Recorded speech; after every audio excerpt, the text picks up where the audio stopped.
Alors, votre enfant de 15 ans a une chambre en désordre.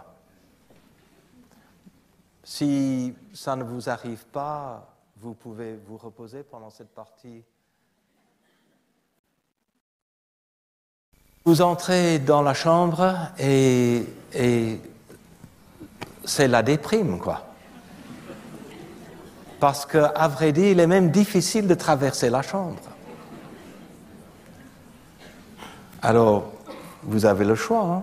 Vous savez très bien que maintenant que votre enfant a 15 ans, la différence de taille n'est pas très grande. Et que donc vous pouvez monter sur vos grands chevaux, mais l'enfant vous connaît bien maintenant.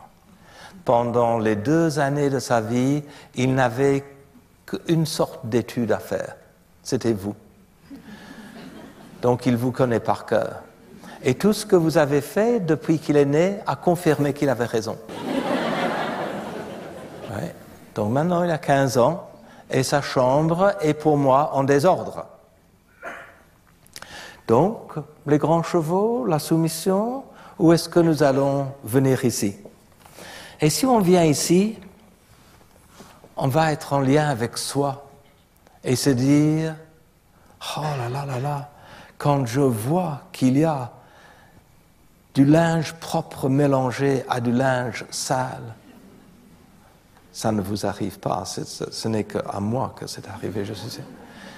Quand je vois qu'il y a des papiers qui ont été pliés parce qu'il a marché dessus, elle a marché dessus, elle fait ça aussi volontiers qu'il. Et quand je vois qu'on ne voit pas très clair en dessous du lit, il y a des minous en dessous du lit, sur des vêtements en dessous du lit, sur des papiers en dessous du lit, sur des livres ouverts en dessous du lit. Et puis je vois un trognon de pommes. Je vais vous raconter quelque chose de bien pire que ça. Ma fille aînée aimait bien sentir la viande crue dans sa main. Et sa maman a trouvé un steak entier dans sa chambre qu'elle n'a pas vu immédiatement, mais elle l'a senti. Donc, il y a toutes sortes de choses qui peuvent se voir dans une chambre. Donc, qu'est-ce que je vais dire? Jacqueline, quand je vois que dans ta chambre, il y a des vêtements sales mélangés aux vêtements propres que j'ai moi-même repassés et mis dans ta chambre, qu'il y a des papiers en dessous du lit là depuis tellement longtemps qu'il y a des minous dessus, et que, en plus de cela, il y a des vêtements dans le rayon des livres, il y a des livres dans ton lit. Moi, je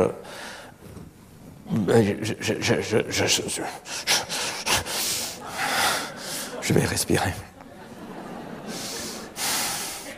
Je me sens très frustré parce que j'ai vraiment un besoin d'ordre. Et je voudrais savoir comment tu te sens quand je te dis ça. Comment besoin d'ordre? C'est ma chambre, non? C'est ta chambre, c'est vrai, et c'est dans notre maison. Et donc, pour le moment, il n'y a pas de rat, il n'y a pas de cafard, mais ça ne va pas tarder. Et je crois que même toi, les rats et les cafards, c'est pas ton truc. En même temps, j'ai vraiment envie d'être avec toi dans ce que toi tu vis. J'ai l'impression que quand tu entres dans ta chambre, tu es d'abord en lien avec ton besoin d'autonomie, c'est ça? C'est ta chambre. C'est vrai. Et quand tu entends quelqu'un dire qu'il y a du désordre dans ta chambre, j'imagine que pour toi, tout est en ordre. Tu sais exactement où tout se trouve. Donc tu sais que tel vêtement est un vêtement sale, que tel vêtement est un vêtement propre repassé par moi.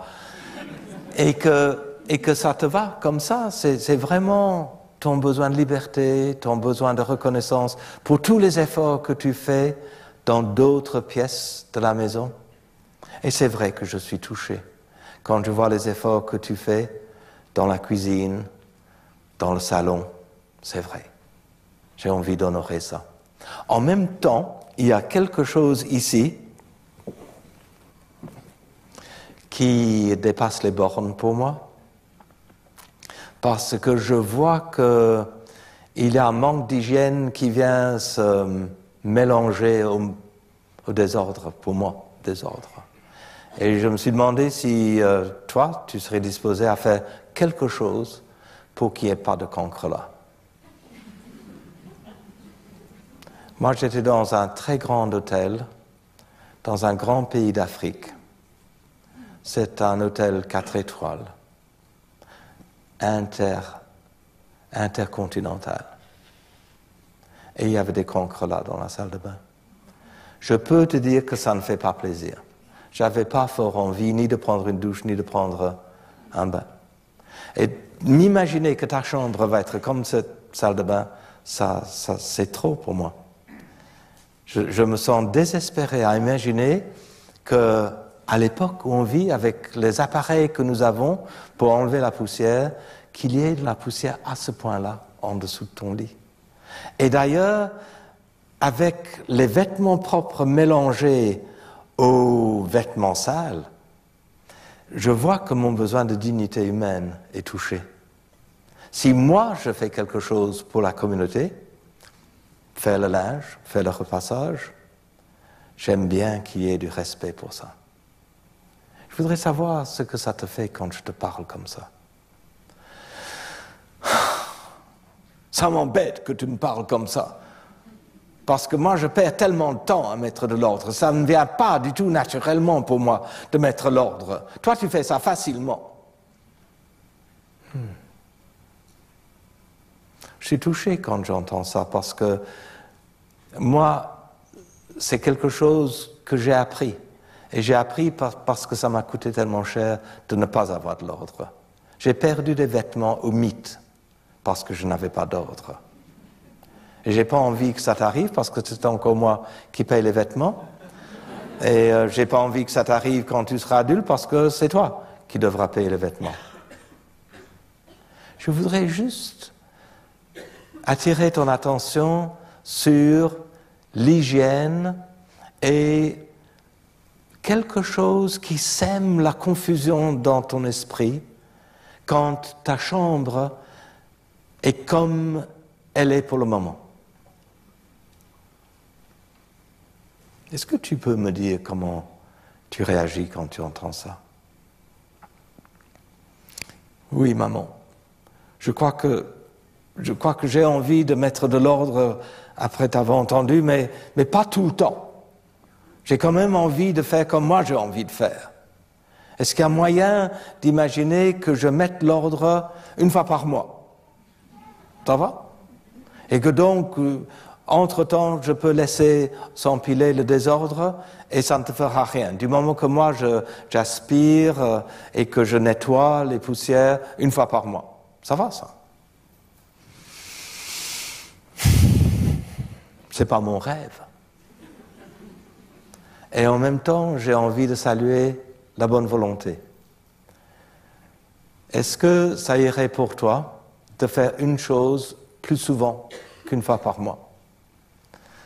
Quand je mets du linge propre et plié ou propre et repassé sur ton lit, est-ce que tu serais d'accord pour ranger le linge dès que tu le vois?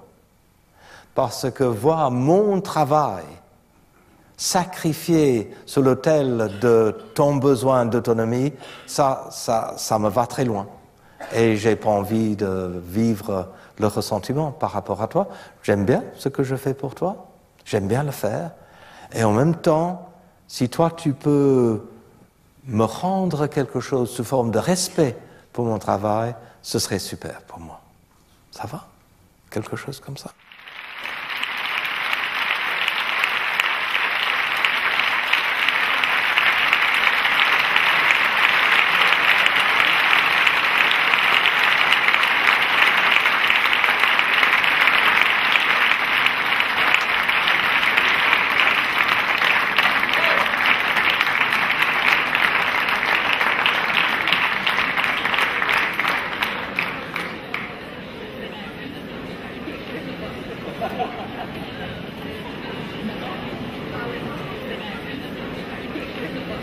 Ha